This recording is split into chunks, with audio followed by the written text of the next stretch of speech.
Hey, what's going on? You know who it is. You know what it is. All right, you guys, peep game. All right, man.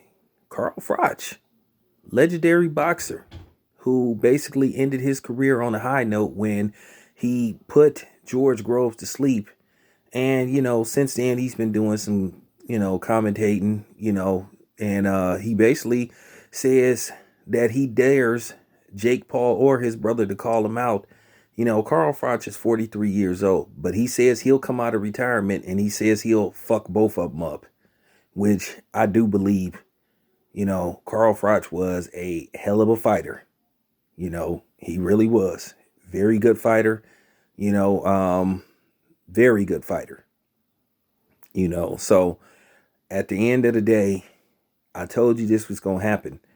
He says he's not interested, but he says if they call him out, which I don't think Jake Paul gonna do.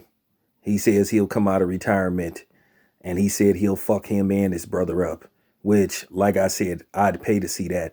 At the end of the day, this is going to happen to Jake Paul a lot as he continues to say he's a boxer and he's a real boxer because he says he's a real boxer. Well, he's going to start getting called out by real boxers because him fighting Ben Askren doesn't mean jack shit. He's not a real boxer. He's an MMA fighter. So as he continues to fight, he's going to eventually have to get in the ring with an actual boxer. And see, that's when we going to see how good fake Paul really is. Because he's fake Paul until he actually beats a real, actual boxer. Him fighting the type of dudes that he's fighting, like I said, I'm not impressed. Okay?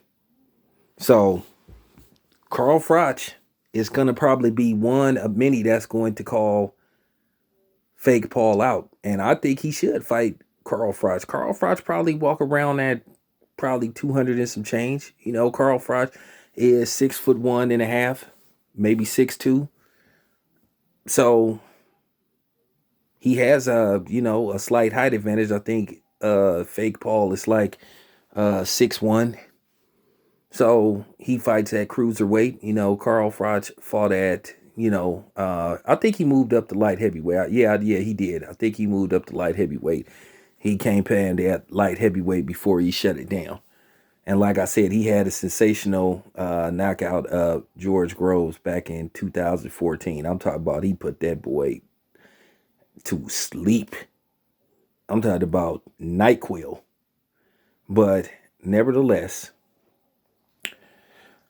Jake Paul, like I said, you gonna keep this boxing thing going? Like I said before, you're gonna have to fight a real fighter if you say you're a real fighter. Because fighting basketball players and MMA fighters who don't really have a boxing background, that's not gonna cut it. So at the end of the day, you're gonna have to back it up. And you can't be sitting up here talking shit, saying this and that, saying this about Canelo, saying that about Canelo, but then you saying you'll fight him possibly somewhere down the line, or you may give him the opportunity, and you saying that you the one that's making actual money in boxing. Okay, well, like I said, you gonna eventually have to put up or shut up. You gonna have to really prove that you true to this boxing shit. So we'll see where this goes. Anyway, this your boy Town Biz. I'm out.